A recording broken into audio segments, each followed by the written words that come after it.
घनश्याम कहते हैं बलराम भैया, श्याम कहते हैं बलराम भैया, घनश्याम कहते हैं बलराम भैया, घनश्याम कहते हैं बलराम भैया।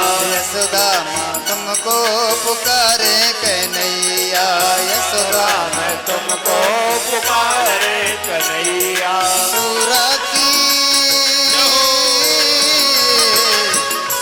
की आँखों के तुम हो उजाला, सूरा की आँखों को तुम हो जाला।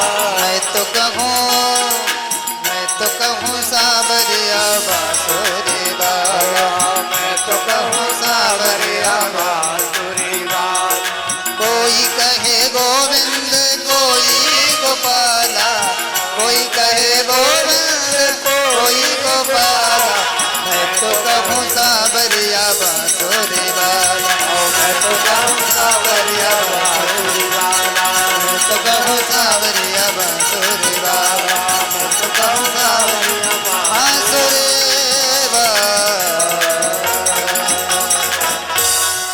बोली वृंदावन बिहारी लाल की जय। अब भगवान थोड़े और बढ़ गए नामकरण के बाद, तो क्या हुआ, कितने बड़े हो गए। अब आप हमारे सुखदेव भगवान फोटो खींच के और आपके पास भेज रहे हैं। जैसे मनोज जी आप ही थोड़ी खींच रहे हो, सुखदेव भगवान भी फोटो खींच रहे हैं। अब आपको अब दर्शन कराना फोटो का इस श्लोक में बहुत सुंदर चित्र खींचा है सुखदेव जी ने। आप अंदाजा लगा लो कन्हैया कितने बड़े हो गए। काले ना ब्रजताल्पेनो गोकुले राम केशवं जानोभ्यां सर्पाणेभ्यां लिङ्गमाणौ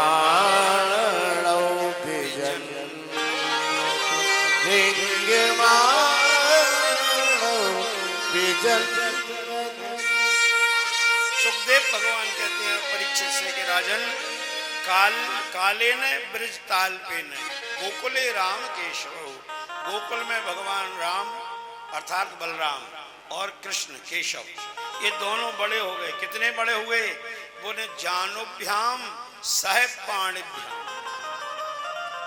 जानो घुटने को बोलते हैं, पानी हथेलियों।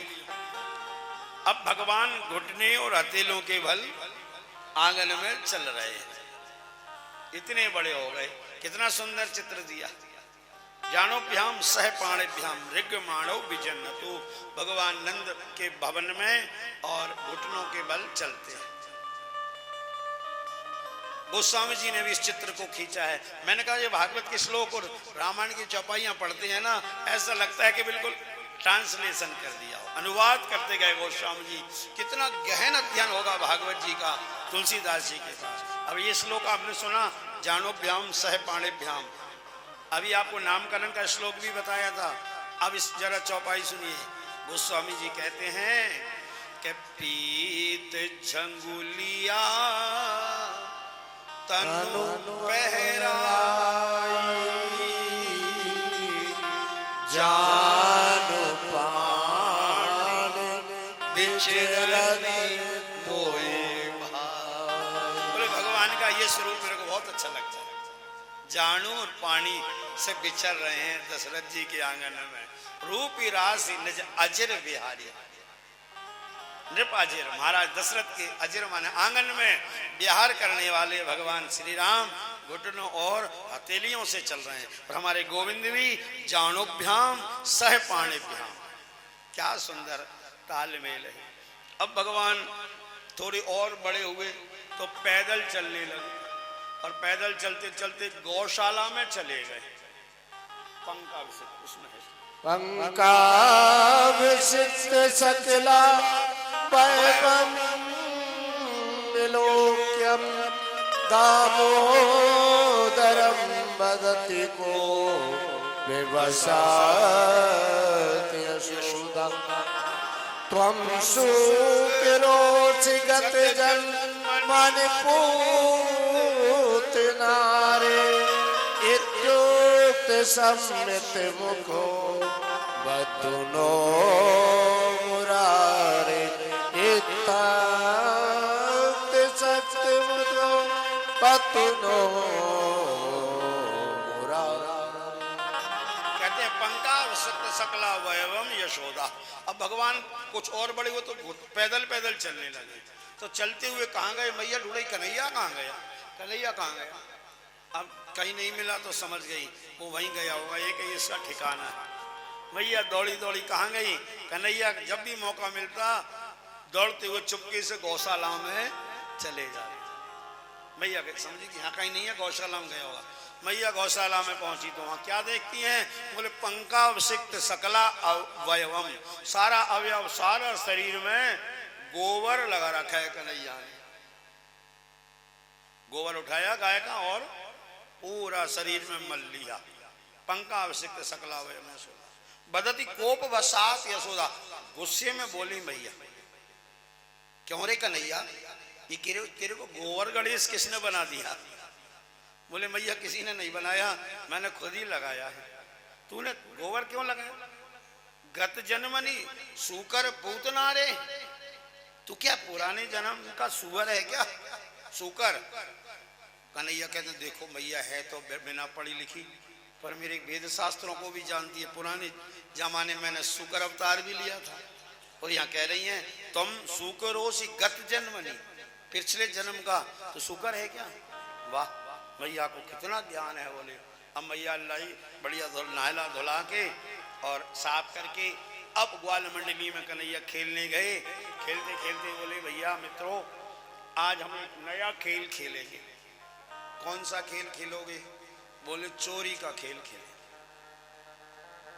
अब चोरी का नाम लेते ही श्री दामा मनसुखा आदि बोले क्यों रे कन्हैया, तू हमको चोरी करना सिखाएगा? अरे भैया मैं रुपया पैसा की चोरी की बात नहीं कर रहा, धन दौलत की नहीं, तो माखन मिश्री की। क्यों? बोले हमारी जो है माताएं जाती हैं ब्रज की, और हम लोग तो गाय चराते हैं। गाय चराने के लिए गायों की सेवा करने की हम गोकुल के ग्वाला, और हमारा माखन खाए वो मथुरा के लाला, मथुरा बेच के आती है। ये ठीक नहीं है। अगर सेवा हम करेंगे तो माखन मिश्री भी हम ही खाएंगे, ऐसे नहीं खिलाएंगे तो हम चोरी करके खाएंगे। अब कन्हैया ने अपनी बना ली और पृथक पृथक घरों में जाके अलग अलग प्रकार से चोरी करती। और चोरी कन्हैया क्यों करते हैं सज्जनों? क्योंकि ग्वालियां भी ये चाहती हैं मन से तो कि हमारे घर में कन्हैया आए, हम उनका दर्शन करें, और ऊपर से बहाना बना के मैया के पास जाती। घर में चाहती है चोरी करें तो दर्शन करें, और फिर यशोदा को उल्हाना देने जाती हैं तो अभी क्या बोलती हैं? ऐसा नहीं देंगे उल्हाना, तो हमको ऐसी वैसी मत समझो, आप बुलाओ कन्हैया को, उसके मुंह पे बताएंगे उसकी करतूत, ताकि आ जाए तो सामने दर्शन हो जाए। उसको बुलाओ, कहाँ छिप के बैठा है सामने, और जब करतूतें बताती है तो पता है क्या होता है? झुंड में आती हैं, एक तो मैया को बातों में लगा लेती है और औरों से कहती है तुम आराम से निहारो लाला को, खूब दर्शन करो।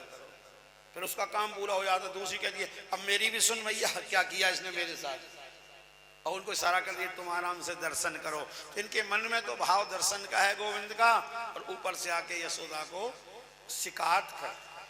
श्रीमद् भागवत में तो मात्र 2 श्लोकों में माखन चोरी का वर्णन, ये 10वें स्कंद का 8वां अध्याय है महाराज जी, और 2 श्लोक हैं यहाँ पे 28-29 नंबर के बस।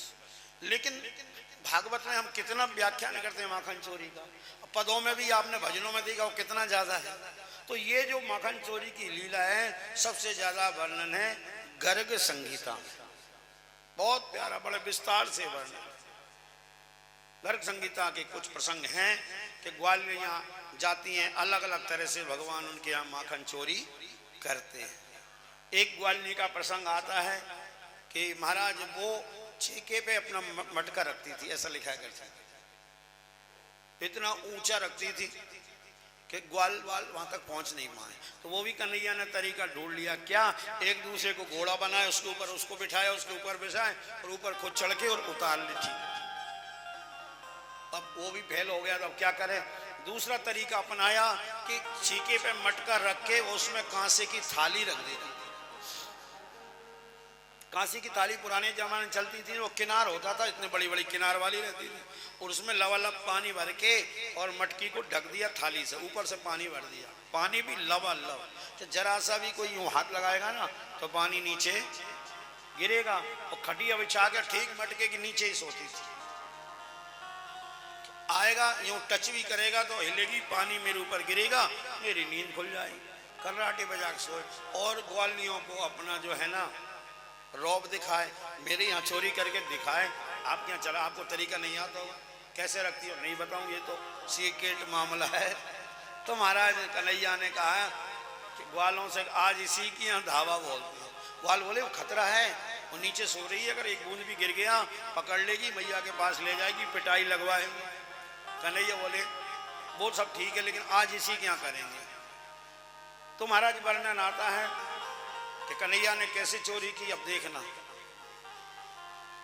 दो ग्वालों से कहा कि तुम जाओ और यमुना देव में, काली देव में जाके यमुना के, और वहां सुंदर सुंदर कमल लगे हुए हैं, सो कमल के फूल तोड़ के लाओ डंडी से। कमल नाल की डंडियां बड़ी बड़ी होती है, नाल होती है ना कमल में, कमल नालों को लेके आओ। अब कन्हैया ने क्या, वो कमल के फूल तोड़ के और भगवान गोपेश्वर को चढ़ाए कि आज खतरनाक गोपी के जा रहे हैं और गोपेश्वर आप ही इनके ईश्वर है, रक्षा करना। फूल तो चढ़ दी गोपेश्वर को और डंडियां तोड़ के, और आप देखना कमल की जो डंडी होती है वो पाइप नुमा होती है, अंदर से पोली होती है, एक दूसरे को ऐसे ज्वाइंट कर दिया। ग्वालों को घोड़ा बनाया कन्हैया ऊपर जाके, और धीरे से वो कमल की डंडी को थाली में रख दिए, और कनेक्शन थाली का सीधा नाली में है। और जैसे ही पानी खींचा, सारा पानी कहाँ गया? और वो सो रही है खर्राट, वो उसको पता है कोई हाथ लगाएगा। अब थाली खाली हो गई, धीरे से थाली उठाई, मटका उठाया, और 9 2 11 हो गई मंडली। अब ग्वाली का नींद खुली, छीका लटक रहा है खाली, थाली नीचे रखी है, मटका गायब है। अब ग्वाली सोच रही है कि थाली ये रखी है, मटका ले गया, पक्का है चोर मंडली ले गई, लेकिन ये ले कैसे गया? पानी कहाँ गया? एक बूंद पानी आसपास नहीं दिख रहा। सोच सोच के हैरान है, कई तरीके सोचा, ऐसे उठाई होगी थाली, धीरे धीरे ऐसे ले गया होगा, अरे थोड़ा बहुत तो गिरता। अब दूसरे दिन कन्हैया भी बड़े नटखट है मारे, इसलिए इनका नाम नागर है, ये टेढ़े कहलाते हैं। दूसरे दिन सुबह सुबह उसी गली में चक्कर लगा रहे हैं कि इसकी दृष्टि पड़ जाए। गोपी बाहर निकली, वो तो लेफ्ट राइट कर ही रहे थे कन्हैया, और जैसे गोपी को देखे कहते हैं राम राम, क्या हाल है? अरे कन्हैया ठहर, मैं बताती हूँ तेरे को। अब महाराज कन्हैया आगे और गोपी पीछे, अब गलियों में यूं चक्कर लगा रहे हैं। सुखदेव भगवान कहते हैं परीक्षित, थोड़ा अपने मन की आंखों से दर्शन करो, ऐसा भागता हुआ भगवान दुनिया के किसी भी धर्म में नहीं मिलेगा, किसी शास्त्र में नहीं मिलेगा। भगवान भाग रहा हो, भक्त पीछे पड़ा। अब कन्हैया नहीं पकड़ पाई, पसीने पसीने हो गई गोपी, तो कहने लगी कन्हैया तो को सौगंध है, तू खड़ा ना हो। कन्हैया बोले खड़ा तो हो जाऊंगा, पर सौगंध अधूरी है अभी। तो क्या? तू पहले सच्ची सच्ची बता, मेरी पिटाई तो नहीं लगाएगी? बोले नहीं लगाऊंगी। तो फिर तू ऐसा कर, अपने खसम की सौगंध खाए जा। बोले तो पक्का हो जाएगा तू पतिव्रता है, फिर मेरे को खतरा टल जाएगा। महाराज सौगंध खिलानी, कन्हैया खड़े हो गए, गोपी ने पकड़ा और बोला कन्हैया तू माखन ले गया, मेरे को कोई दुख नहीं है, हमारे यहाँ दूध दही माखन की क्या कमी है, तू चाहे एक मटका और ले ले, वाले ग्वालों को बुला ले, सबको खिला दे, मैं ताजा निकाल के दूंगी, पर एक सच्ची सच्ची बात बता कि तूने माखन का मटका जो उतारा तो थाली का पानी कहाँ गया? मैं सोच सोच के हैरान हूँ। फिर कन्हैया ने पूरी बात बताई तो गोपी ने माथा ठोक लिया, है राम इतना एक शौक छोरा, इतनी अकल कहाँ से आए गई?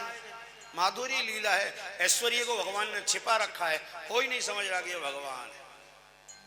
भगवान की अलग अलग शक्तियां हैं, इस समय माधुरी शक्ति काम कर रही है, ऐश्वर्य शक्ति छिपी हुई।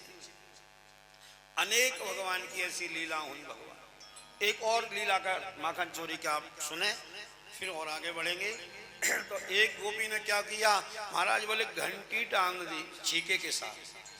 मंदिर में घंटी होती है ना, अब छीके से हाथ लगाओगे तो घंटी बजेगी, लेकिन भगवान घंटी भी इतनी आज्ञाकारी, भगवान ने कह दिया चुप, जब तक माखन खाए तब तक बज मत जाना। अब घंटी और भगवान का कहना ना माने, वो ऐसे चिपक गई जैसे फेविकॉल से चिपकाया हो। घंटी नहीं बजी, खूब माखन खाया, ग्वालों को खिलाया, बंदरों को खिलाया, और जैसे ही भगवान ने भोग लगाया घंटी बजी टनन टनन। गोपी ने आके भगवान का हाथ पकड़ लिया, ग्वाल भाग गए, क्यों वो पहले खा चुके थे बंदर। भगवान ने कहा हमारी तुम्हारी कोई पूर्व जन्म की दुश्मनी है क्या? बोले नहीं दुश्मनी तो नहीं है प्रभु, ग्वाल ने खाया तब मैं कहाँ बजी आपकी बात मानी, बंदरों ने खाया तब भी, और आपने खाया तो। बोले आपने खाया और आपने भोग लगाया, मैं ना बजूं तो मेरा तो जीवन ही बेकार है। घंटी बनी इसलिए कि ठाकुर जी भोग लगाएं और मैं बजूं, बिना घंटी के तो ठाकुर जी भोग ही नहीं लेते हैं। और एक और आपको निवेदन कर दूं, महाराज जी भी यहाँ उपस्थित हैं, कि भोग लगाते समय हम घंटी बजाते क्यों, इसका भी एक विज्ञान है। प्राय करके आपने देखा अपने घरों में भी आप रखते हो ना गड़ोर घंटी, जैसे ही भोग लगाया चाहे घंटी बजा के और फिर तुलसी डाल दी। इसका बड़ा विज्ञान है। क्या विज्ञान है कि भगवान को भोग लगाना चाहिए मंत्रों के द्वारा। अब पंडित जी पूजा कराएंगे तो मंत्र बोलेंगे, नाभ्यासी दंतरिगुंसी, आप बोलते हो महाराज जी, आपने तो मंत्र बोल दिया। अब हर कोई तो मंत्र जानता नहीं और बिना मंत्र के भोग लगता नहीं है, तो क्या करें?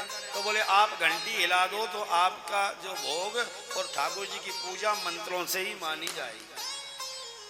इसलिए घंटी भोग में ही नहीं, स्नान कराओ ठाकुर जी साले का तो भी घंटी बजाओ, स्नान के साथ आरती करो तो भी घंटी। सब में घंटी का विधान क्यों है कि वो सारी पूजा मंत्रों में हो गई। आ गई कैसे हो गई महाराज?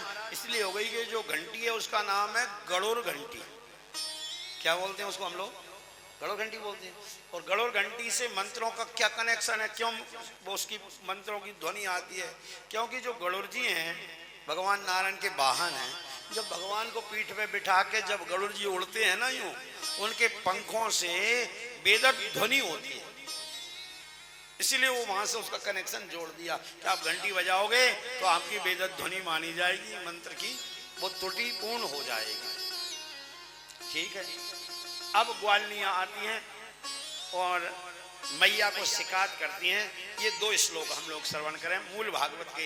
अभी तो आपको और अन्य पुराणों से कहानी सुनाई, गर्भ संगीता की बताई, मूल के गोपियां के झुंड के झुंड। ये मूल भागवत में क्या लिखा है?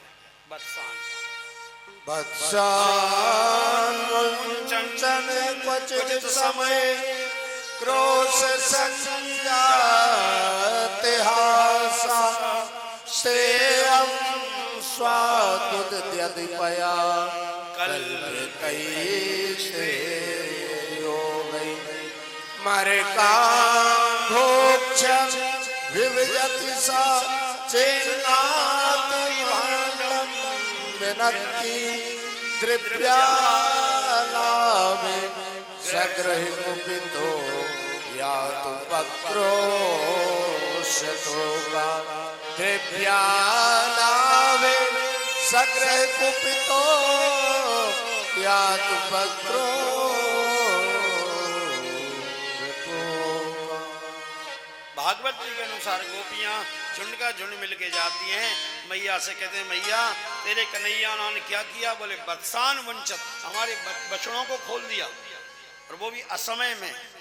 गाय दोहने का समय आया शाम को 5 बजे, ये दिन में 2 बजे ही खोल आया। स्तेयम, स्तेय माने चोरी, ये चोरी करता हमारे यहाँ। किस चीज की? दही पया, दूध दही की, माखन मिश्री की। और मरकान भोजन, खुद खाता है, ग्वालों को खिलाता है और बंदरों को भी खिला देता है।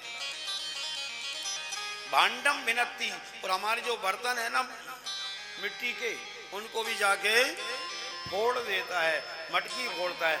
मैया हम बहुत परेशान हैं। मैया ने छड़ी उठाई, कन्हैया का कान पकड़ा और छड़ी लेके ज्यों मारने कोई गोपियों ने हाथ पकड़ लिया। ना ना, ये मत करो। क्यों? अब ये बड़ा हो गया है, ये काम तो आपको बहुत पहले करना चाहिए था। अब मैया से गोपियां क्या कह रही हैं? बहुत सुंदर एक माखन चोरी का पद है, इसका गायन करें, फिर आगे भगवान की लीला वृंदावन ले चल। अभी गोकुल में होने ही लीला, इस पद के बाद में वृंदावन ले चलेंगे। गोपियां यशोदा से कह रही है, ओ मन मोहन बिगड़ गए बारे से, मन मोहन बिगड़ गए बारे से, मन मोहन बिगड़ गए बारे से, मन मोहन बिगड़ गए बारे से।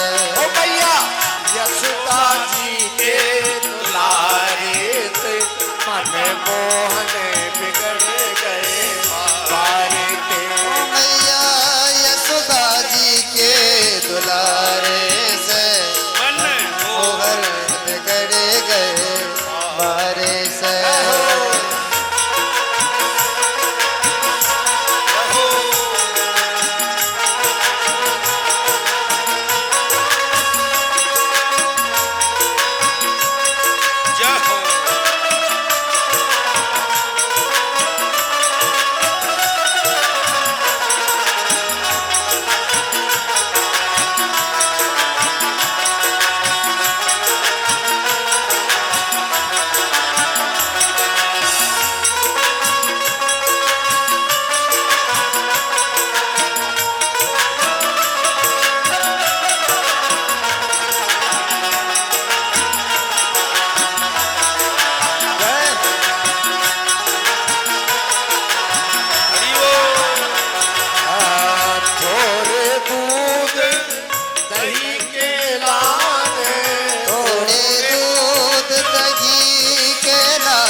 फिरत सकारे से, मन मोहन बिगड़ गए बारे से।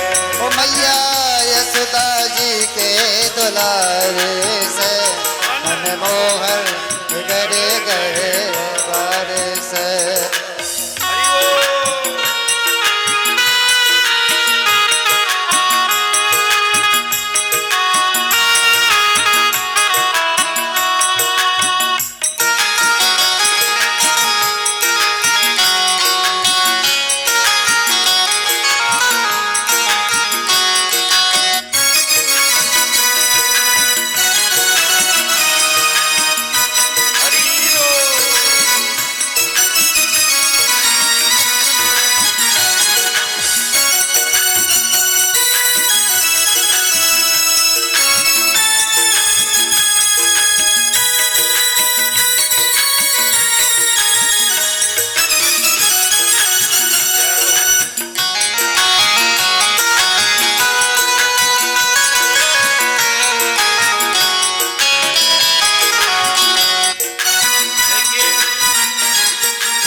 बिगड़ गए बारे से, बारह मतलब छोटे से ही, आपने पहले इनको सुधारा नहीं, अब बड़ा हो गया, अब मार लगाती हो, अब मारना ठीक नहीं है। तो दूसरी गोपी बोली, मैया मेरी भी सुन, मेरे साथ इसने क्या किया। मैं जा रही थी कहाँ, दही बेचने के लिए, गोकुल से वृंदावन। मैं दही बेचने जात वृंदावन, मैं दही बेचने जात वृंदावन, जात वृंदावन, हाँ जात वृंदावन, जात वृंदावन, जात वृंदावन। मैं दही बेचने जात वृंदावन, वही रोकत के ले अगारे से, ओ मेरी रोकत रोके अगारे से। मन मोहन बिगड़ गए बारे से, मोहन बिगड़ गए बारे से।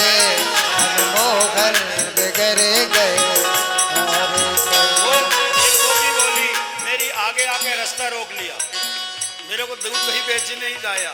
और दूसरी कहती है मेरे साथ क्या किया पता है आपको? मेरे साथ ये किया कि मटकी फोड़ी मेरी भैया मरोड़े, मटकी फोड़ी मेरी भैया मरोड़े, मटकी फोड़ी फोड़ी फोड़ी फोड़ी फोड़ी मटकी फोड़ी मेरी भैया मरोड़े, मटकी फोड़ी मोरी भैया मरोड़े। और अरे चूनर भारी हो चुनर खारे किनारे से मन मोहन बिगड़ गए पार। ओ मेरी चूनर थारी किनारे से मनमोहन बिगड़ गए पारे। मन मोहन बिगड़ गए बारे से मन मोहन बिगड़ गए भाई। बोलिए माखन चोर भगवान की जय। अब सुखदेव भगवान बोले एक लीला और छोटी सी है गोकुल की, फिर वृंदावन जाएंगे। वो लीला है एक दास सो मेरे ममंत स्वयं यशोदा नंद के कर्मांतर योगा सो निर्ममंत स्वयं दधे। अब देखो इसमें कितना सुंदर संदेश दिया है। एकदा माने एक बार, यशोदा नंद गेहिनी, नंद पत्नी यशोदा क्या कर रही है? बोले निर्ममंत स्वयं दधी। यहाँ स्वयं शब्द क्यों दिया? यद्यपि नंद महल में दास दासियों की कमी नहीं थी, नौकर नौकरानियों, क्योंकि 9 लाख गाय थी। अब जरा विचार करो, हमारी गौशाला में 20-25 गाय हैं, तो अभी 2 आदमी काम करते हैं। तो जब 9 लाख गाय हो तो कितने आदमी काम करते होंगे? तो जब इतने लोग काम कर रहे हैं तो यशोदा को क्या पड़ी है दधी मंथन करने की? वो तो महारानी बन के रहती है। तो बोले हाँ, और सब काम उनसे कराती थी, पर ये जो यशोदा दही मंथन करती थी इसलिए कि जब कन्हैया को जो माखन खिलाना होता था वो माखन वो दास दासियों का निकाला हुआ नहीं देती थी। तो बोले निर्ममंत स्वयं दधी मंथन करके मक्खन निकाल के फिर कन्हैया को। क्यों माता बहनों, ये इतना बड़ा संदेश हमको हमारे पुराण देते हैं। वो कहते हैं कि यशोदा इसलिए कन्हैया का सारा काम खुद करती थी कि आप मानो अगर आप बड़े आदमी हैं, आपके नौकरानी हैं, नौकर हैं, बढ़िया अच्छी बात है, होना चाहिए, बड़े मकान है, सेवा पूजा के लिए सब कुछ काम करो करवाओ, पर बच्चों की परवरिश कभी भी नौकर से। और आजकल उल्टा हो गया महाराज, एक बच्चे की चड्डी भी बदलना होता है, भाई जी थोड़ा इसकी चड्डी चेंज कर देना, भाई जी थोड़ा इसको 2 बोतल से दूध पिला देना, भाई जी इसको थोड़ा घुमा के लाओ बच्चे को, और नौकर फलाना नाम लेके इसको ले जाओ। तो बच्चों से की जो परवरिश नौकरों से आप कराते हो, छोटे बच्चे स्पर्श पहचान जाए, उनके संस्कार बिगड़ जाएंगे और बड़े हो जाएंगे बच्चे और आप बूढ़े हो जाओगे, फिर वो भी कहेंगे मम्मी वो बाई जी आएंगी, वो आपको काम कर देंगी, वो दवाई दे देंगी, फिर आपको क्या करें, हमारा बच्चा पास में ही नहीं आता है, नौकरों को लगा दिया। अरे नौकरों की आदत तो आपने बचपन से ही उसको लगाई थी, जो आपने दिया वही मिल रहा है। इसलिए माता बहनों, कभी भी किसी भी नौकर से छोटे बच्चों का परवरिश तो दूर रहा, उनके टच में भी नहीं आना चाहिए, हाथ में ना जाए बच्चा नौकर। आज चाहे कितने ही बड़े आदमी हो, हर काम कराओ नौकरों से, लेकिन बच्चों की परवरिश मत कराओ। ये हमारी श्रीमद् भागवत कथा कह रही है आपसे, ठीक है, अगर उनको संस्कारवान बनाना है तो। और आजकल फैशन हो गई, क्या हो गई बाजार में हमने देखा है, नौकरानी खुद के बच्चे को लेके चल रही है और सेठानी कुत्ते के बच्चे को लेके चल रही है, साथ में घूम रहे हैं लोग। क्या जमाना आ गया, अपने बच्चे से इतना प्रेम नहीं है जितना कुत्तों से लोग प्रेम कर रहे हैं। आज का क्या फैशन चली, भैया थोड़ा सा समझो हमारे पुराणों को, शास्त्रों को। इन्होंने बहुत सुंदर मैसेज हमको दिए हैं। अस्तु अब महाराज यशोदा मैया दधी मंथन कर रही थी, कन्हैया ने बोला भूख लगी है मैया, उन्होंने कहा अभी देती हूँ, थोड़ा विलम्ब हो गया, नाराज हो गए। एक लोडी पड़ी थी उठा के फेंकी, 5-7 मटके फूट गए। मैया बोली तू गोपियां सही कहती थी, बहुत शैतान हो गया, अभी तेरे को मजा चखा दे। छड़ी लेके दौड़ी कन्हैया को पकड़ने के लिए और पकड़ के एक ऊखल से बांध दिया। रस्सी 2 अंगुल छोटी पड़ गई। कहानी आपने सुनी है, अनेकों रस्सी लाई कन्हैया, मैया ने तुम्हें हार मान गई, कन्हैया बंध गए ऊखल से। पर ये कहाँ शांति से बैठने वाले। मैया ने थोड़ा देर बंधा रहने दो, अकल ठिकाने आ जाएगी। मैया काम में लग गई, ये इधर उधर हुए, ऊखल टेढ़ा हो गया। नंद महल में 2 पेड़ खड़े थे, वृक्ष 2 अलग थे, बीच में थोड़ा गैप था दोनों के बीच में। कन्हैया गैप से उस तरफ चले गए, ऊखल फंस गया, जोर लगाया, दोनों पेड़ धड़ाम से जमीन पर गिर गए, जड़ सहित उखड़ गए। उन पेड़ों की जड़ों में से 2 पुरुष निकले। सुखदेव भगवान कहते हैं उन दोनों पुरुषों ने भगवान गोविंद की बड़ी सुंदर स्तुति की। ऐसी प्यारी स्तुति है, यहाँ पे आप सुने। वो दोनों पुरुष कहते हैं कि वाणी गुणानुकथने श्रवणौ कथाया हस्तौ च कर्म सुमनस्तव पादयोर्न स्मृत्यां शिरस्तव निवास जगत् प्रणामे दृष्टि सतां दसने तु भवतनूना। भाई दोनों पुरुष बोले हे गोविंद, हमारी वाणी हमेशा आपके गुणानुवाद गाती रहे, गोविंद के गीत गाए। वाणी श्रवणौ कथायाम, हमारे कान आपकी कथा सुनते रहे। हस्तौ च कर्मसु, हमारे हाथ आपकी सेवा में लगे रहे। स्मृत्याम शिरस्तव निवास जगत प्रमाणे, सिर हमारा आपके चरणों में झुका रहे। इस प्रकार से जब स्तुति की, परीक्षित का महाराज ये दोनों पुरुष कौन थे, पेड़ क्यों बने थे, कारण क्या? तो सुखदेव जी ने पूर्व जन्म का इतिहास बताया कि ये दोनों कुबेर के बेटे थे। इनका नाम था नलकुबर और मणिग्रीव। नारद जी के श्राप से ये वृक्ष योनि में चले गए थे। आज भगवान गोविंद की कृपा से इनकी मुक्ति हो गई। उन्होंने दिव्य भगवान की स्तुति की और अपने धाम अलकापुरी को चले गए। अब हुआ क्या सज्जनों कि नंद बाबा ने मीटिंग बुलाई, इमरजेंसी, सभी को, ब्रजवासियों को बुलाया, सब इकट्ठे हो गए, मीटिंग चल रही है।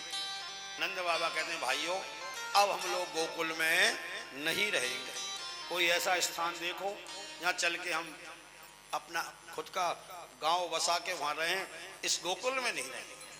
क्यों? क्यों जब से इन बच्चों का जन्म हुआ है, कभी पूतना आती है, कभी सक्टासुर, तृणावर्त, आज ये पेड़ गिर गए, कितने उपद्रव हो रहे हैं। इस भूमि में रहना ठीक, भूमि में ही कोई दोष है। इतने में कन्हैया आ गए।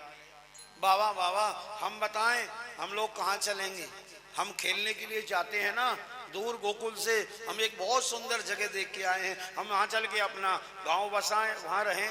हम लोग ग्वाले हैं, हमारे लिए सब प्रकार से अनुकूल है वातावरण। हाँ बेटा बताओ कौन सी जगह है? अब कन्हैया जगह का नाम बता रहे हैं।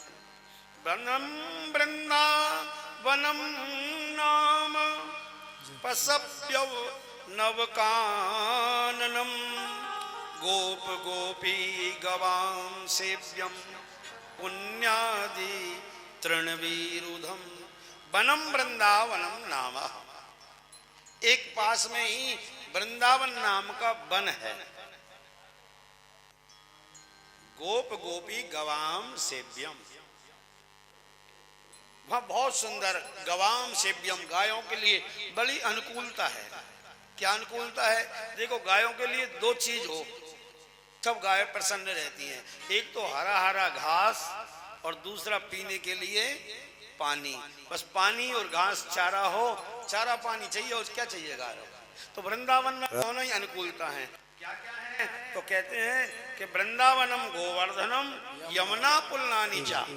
गिरिराज गोवर्धन की तलेटी में घास और यमुना जी में जल, चारा पानी की बहुत बढ़िया व्यवस्था है। हम लोग चलते हैं। अब सभी ग्वाले अपनी अपनी गाड़ियों में समस्त सामान रख के और वृंदावन की ओर चल दिए। अब हम आपको दो तरह से वृंदावन ले जाएंगे। कैसे?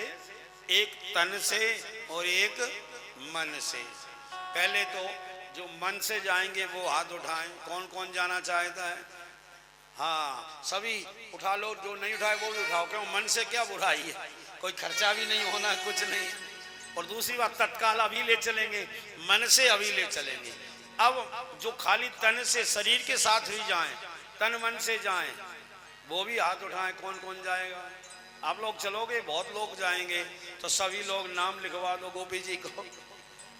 84 कोस परिक्रमा 8 फरवरी से और 14 फरवरी ब्रज 84 कोस की परिक्रमा है। और कुछ लोग गए थे परिक्रमा में, शायद यहाँ होंगे। कौन कौन गए थे हमारे साथ अभी नवंबर में? हाथ खड़ा करें, है ना? जो गए थे वो है ही नहीं शायद। हाँ, ये तो गई थी। हाँ, आप भी गए थे। 2 लेडीज हैं और दिनेश जी भी गए थे, वो आए नहीं अभी शायद हमारे। हाँ देखो, ये भी गए हुए थे हमारे महेश जी, आपके ब्याही जी भी गए हुए थे। आप उनसे पूछो कितना आनंद आया था महाराज। मैं तो कहता हूँ जीवन में अगर आपने 84 कोस की परिक्रमा नहीं की तो भागवत सुनने का आपको समझ में ही नहीं आएगी भागवत। क्योंकि जो जो चीजें हम आपको यहाँ सुना रहे हैं ना, वो आपको वहाँ आंखों से देखने को मिलेंगे। कहाँ ब्रह्मा ने स्तुति की आके, कहाँ भगवान ने रास रसाया, कहाँ चीर चुराया, जितनी लीलाएं हुई हैं, तृणावर्त को कहाँ मारा, अगासुर को कहाँ मारा, सारी आज मैंने उन 84 कोस में संपूर्ण स्थल बने हुए। और वहाँ जाके अजीब अनुभूति होती है। हमने खुद इस हम साथ में रहते और वहाँ आपको महत्व भी बताते उन जगहों का। तो खुद अनुभव किया महाराज जी। बंसी बट पे जाके हमने देखा, जो वहाँ बंसी वट है, वहाँ एक लोग भी गए थे, महेश जी भी सांप चैन से पूछो। महाराज आप वहाँ के जो पेड़ों में आप कान से आवाज, पेड़ों से ऐसे कान लगा लोगे ना, तो वहाँ ढोलक की आवाज आती है। तो महाराज रास रचाया था ना भगवान ने। और वहाँ इतनी दिव्य अनुभूति होती है, अपने आप में ऐसा लगता है कि हाँ हम वो द्वापर युग में आ गए। बंसी बट पे यमुना तट पे काना रास रचाए। और वो बट वृक्ष आज भी है महाराज, जहाँ कन्हैया बांसुरी बजाते। बहुत से अवशेष हैं, बहुत जगह जो ऐसी हैं वहाँ साक्षात अनुभूति होती है। और जो से पैदल तो चलना संभव है नहीं, तो बढ़िया लग्जरी गाड़ियों से हम परिक्रमा कराते हैं। और परिक्रमा करके शाम को वापस वृंदावन आ जाते हैं। वहाँ शाम को सत्संग होता है, दिव्य खाने पीने की व्यवस्था रहती है। और सुबह फिर गाड़ियों में निकल जाते हैं, शाम को आते हैं। 7 दिन की ये परिक्रमा रहती है। तो कुछ लोग बोले महाराज जी दोबारा लाओ दोबारा लाओ, तो हमने कहा ले चलेंगे। अभी नवंबर में करवाई थी, अब फरवरी में फिर लेके जा रहे हैं। और आप गोपी जी के भी नाम लिखा दो, महाराज जी का लग जाएगा। तो जो गौनेर रोड से आए हैं वो महाराज जी से भी संपर्क करवाएं। बहुत सुंदर यात्रा होगी ब्रज 84 कोस की। तो आप जो भी चाहें, नाम से क्या होगा हम आपको सूचना दे देंगे, पर्चे आते हैं। तो तन से तो फरवरी में जाएंगे, मन से तो अभी चले ना। चलो मन श्री वृंदावन धाम रटेंगे, राधे राधे नाम मिलेंगे कुंज बिहारी। ओढ़ के कामर कारी मिलेंगे माँ के बिहारी। ओढ़ के कामर कारी। चलो रे मन श्री वृंदावन धाम रटेंगे, राधे राधे नाम मिले जहाँ कुंज बिहारी। ओढ़ के कामर कारी मिलेंगे माँ के बिहारी। ओढ़ के कामर कारी। जय हो।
राधे राधे नाम रटे जा कुंज बिहारी छोड़ के कांवर कारी छोड़ के कुंज बिहारी छोड़ के कांवर कारी हरि बोल।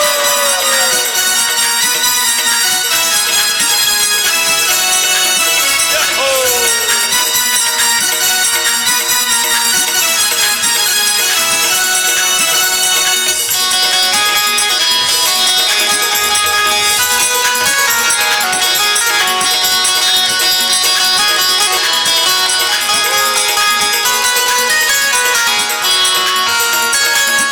वृंदावन धाम की महिमा भारी है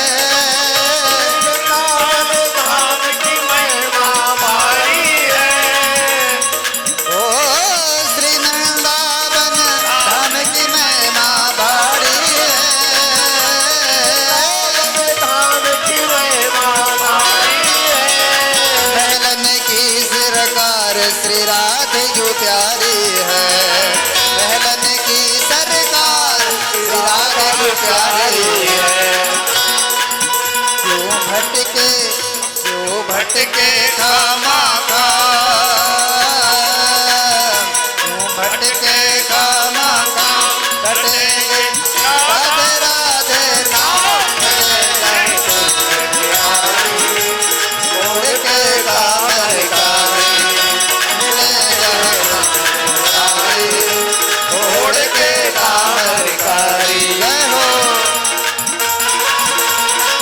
जय हो।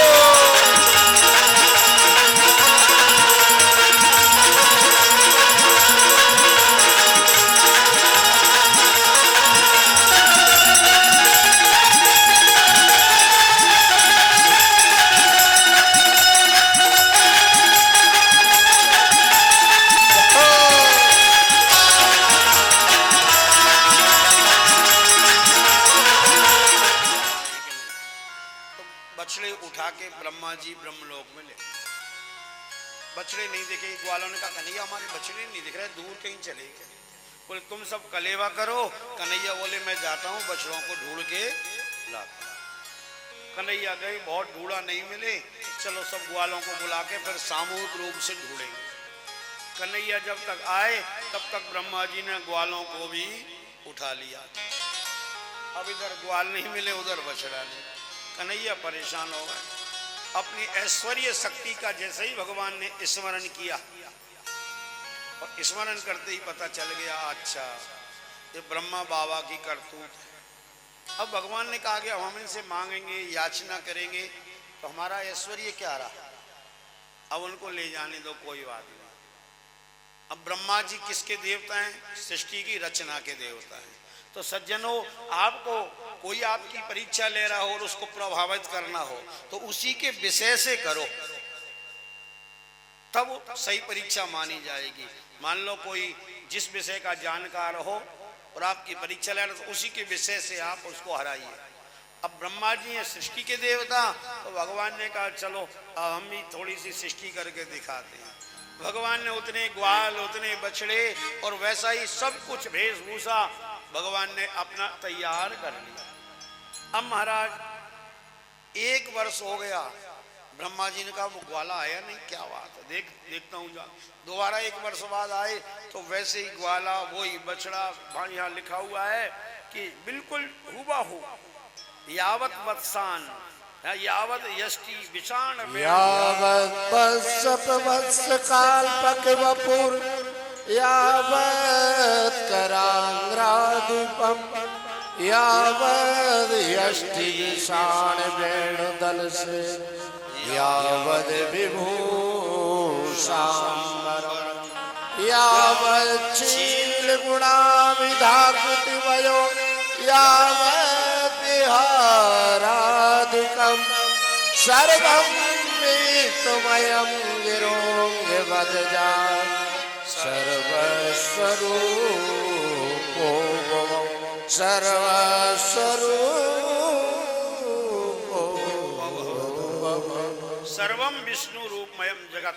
ये वेद वाक्यात चरितार्थ हो गया। क्यों? सब कुछ भगवान ही बन गए। अब ब्रह्मा जी ने कहा कि मैं तो इनको वहां छोड़े आया था, यह कैसे आ गए यहाँ? फिर दोबारा ब्रह्मलोक में कभी यहाँ कभी वहां जाते हैं, चारों मुखों में चक्कर आ गए ब्रह्मा। अगर ये वहां है तो ये किसने बना दिए? ऐसी सृष्टि कौन कर सकता है अद्भुत? सज्जनों देखो, ब्रह्मा जी हैं, बुद्धि के देवता भी हैं सृष्टि के साथ साथ। और बुद्धि हमको हर जगह लगाना चाहिए, लेकिन भगवान में बुद्धि से काम नहीं चलता है।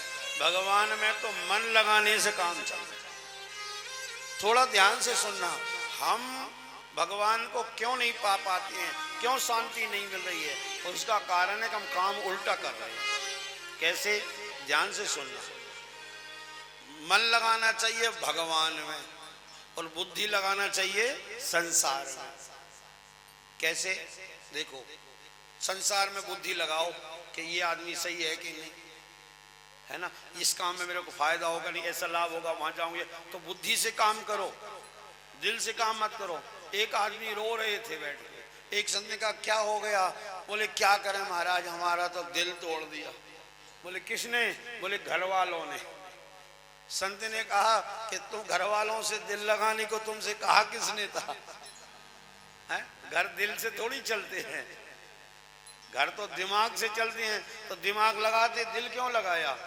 दिल लगाओ परमात्मा से, दिमाग लगाओ दुनिया में। हम क्या करते हैं? दिल तो लगाते हैं दुनिया में और दिमाग लगाते हैं भगवान है कि नहीं है, तो कहाँ रहती हैं, क्या करते हैं? तो दिमाग भगवान में लगा, उल्टा हम करते हैं, इसीलिए हम परेशान रहते हैं। अगर भगवान में दिमाग लगाना छोड़ दें और दृढ़ता से विश्वास कर लें, तुलसी सीताराम भजो और दृढ़ राखो विश्वास। विश्वास से अगर हम पकड़ लें तो महाराज विश्वासम ही फलदायकम, वो विश्वास ही आपको फल दे देगा। इस संबंध में एक कहानी सुनी है मैंने महात्माओं से, आप सुने थोड़ी सी। महाराज ने भी इजाजत दे दी। हमने कहा कि भाई 9 बजे तक चलेगा क्या? महाराज जी बोले ठीक है। तो अब माइक से भी बोल देते हैं, आपको भी थोड़ा तसल्ली हो जाए, घबराए नहीं हम लोग। भूख तो नहीं लगी आपको? नहीं है ना? तो फिर चलने दो। एक छोटी सी कहानी सुनो, फिर भगवान को जो है आगे चीरना आदि कई लीलाएं अभी भगवान की, और अंत में गोवर्धन पूजा करा के और हमारा आरती करेंगे। तो एक महात्मा से कहानी सुनी थी कि एक व्यक्ति था, बड़ा आलसी था। अब देखिए विश्वास की बात है, उसमें विश्वास से क्या फल मिलेगा? उसे बड़ा आलसी था महाराज, इतना आलसी कि जहां भोजन करे वहीं लुढ़क जाए, उठ के भी नहीं जाने की शक्ति थी उसकी। तो अब माता पिता जब तक रहे तब तक तो देते रहे। देखो माँ बाप तो सबको देते हैं, चाहे आलसी हो, चाहे काम करने वाला, कमाने वाला हो, निकम्मा हो, माता पिता का ऐसा भाव होता है कि वो सबका ही पालन पोषण।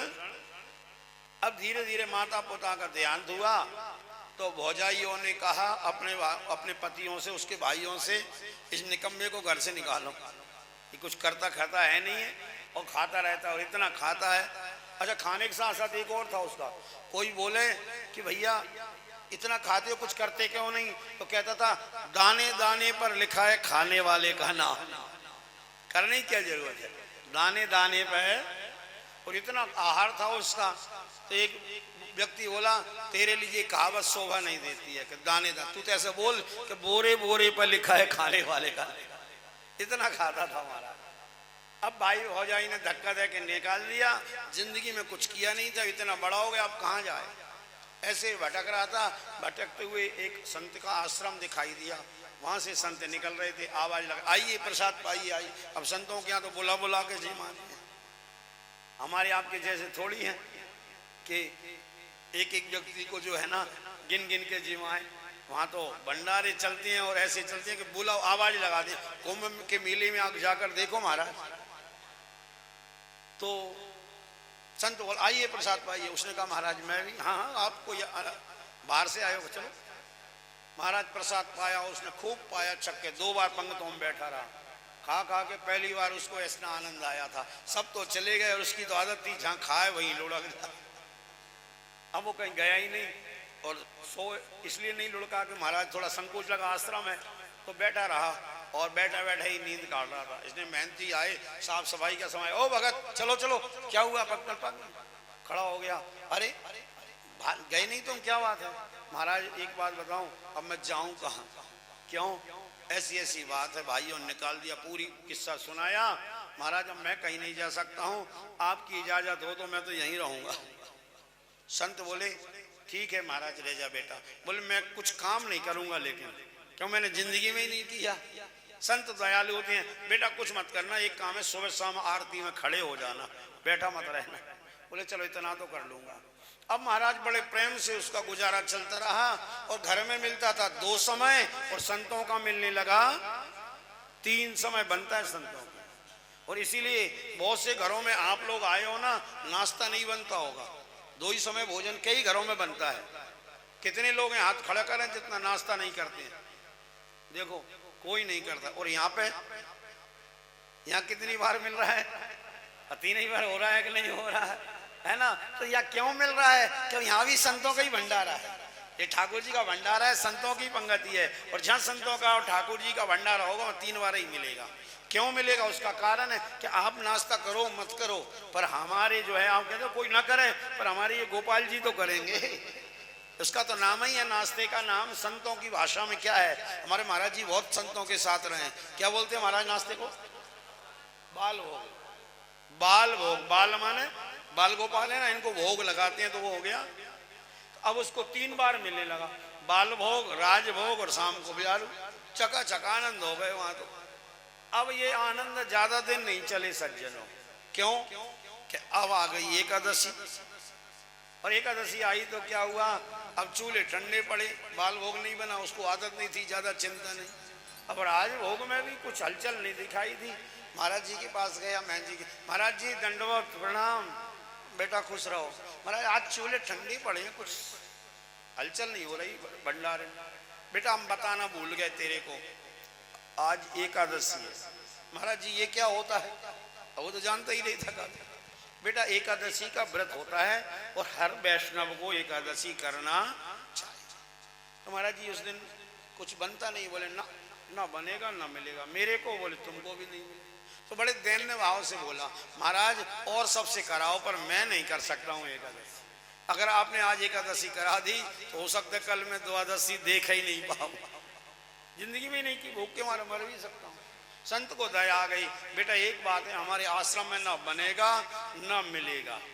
अब तू नहीं कर सकता तो हम इतना कंसेशन कर सकते हैं कि तेरे को आटा सीधा दिला देंगे। तो दूर नदी किनारे बरगद का पेड़ है ना, वहां भोजन बना के पाके और आ जाना। आश्रम में अन्न का भोग नहीं लगे। हाँ एक ध्यान रखना, ठाकुर जी को भोग जरूर लगाना।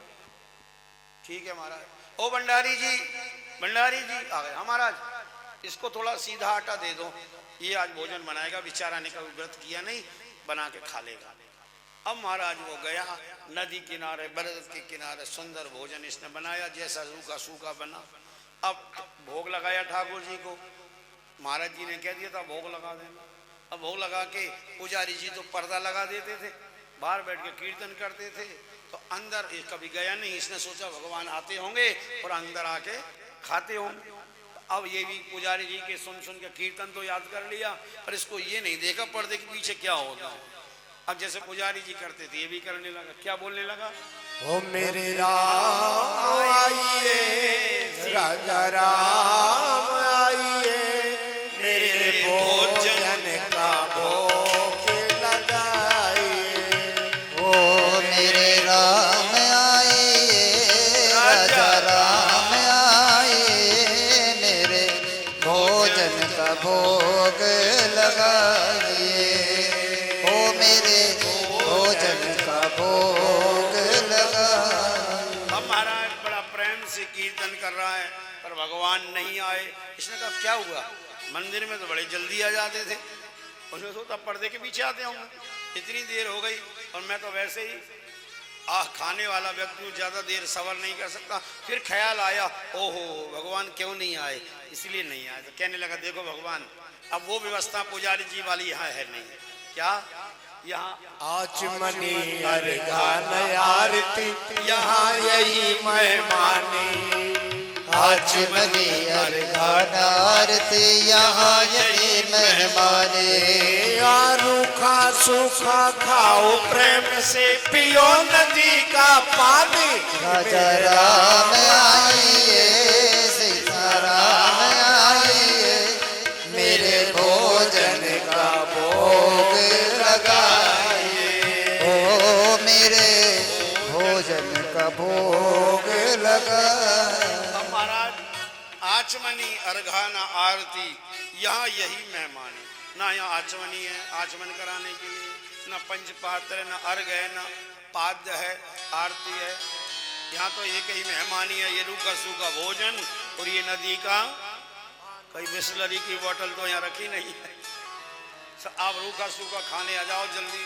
देर मत करो मेरे को भूख लगी है मैं ज्यादा सबर नहीं कर सकता हूँ और तो ये पक्का विश्वास के भगवान आते होंगे इसीलिए चालू नहीं कर रहा खाना फिर दोबारा ख्याल आया ओ भगवान इसलिए नहीं आ रहे हैं क्या कि भगवान सोच रहे होंगे इसका रूखा सूखा कच्चा पक्का आलसी का खाने क्यों जाएं मंदिर में चलेंगे आज 56 भोग की झांकी है 56 भोग खाएंगे सो भगवान से बोला इस भूल करोगे यदि तज दोगे भोजन रूखे सूखे भूल करोगे जो तज दोगे भोजन रूखे सूखे एकादशी आज मंदिर में बैठे रहोगे भूखे राजा राम आइए सीताराम आइए मेरे भोजन का भोग लगाइए ओ मेरे भोजन का भोग लगाइए इतने सरलता से कीर्तन किया कि भगवान आके प्रकट हो गए साक्षात और अकेले नहीं आए राम बाम दिस जानकी जानकी जी को लेके आए राम जी हैं और जानकी जी हैं राम बाम दिस जानकी अब जानकी जी बाम दिशा में खड़ी है अब कभी तो भोजन को देखे कभी भगवान को भगवान ने कहा ये बार बार तो इधर उधर क्या देख रहा है भगत बोले मैं ये देख रहा हूँ कि पुजारी जी पर्दा लगा के पवाती थी तो मैंने समझा एक ही भगवान आते होंगे तो मैंने 2 लोगों का भोजन बनाया था एक भगवान का एक मेरा आप तो खुद ही दोनों आ गए सो गुरुजी ने तो एकादशी नहीं करवाई आप जरूर थोड़ी बहुत करवाई दोगे भगवान बोले हम थोड़ा थोड़ा पाते हैं तू तो पत्तल लगा जल्दी पवा चिंता मत कर अब उसने पत्तल लगाई 2 में 3 हो गए थोड़ा भूखा रह गया बोले गुरुजी ने तो नहीं करवाई थोड़ी बहुत आपने करा दी कोई बात नहीं भगवान जाने लगे तो बोले ठहरो ठहरो क्या बात है बोले ये बताओ अगली एकादशी को कितने आओगे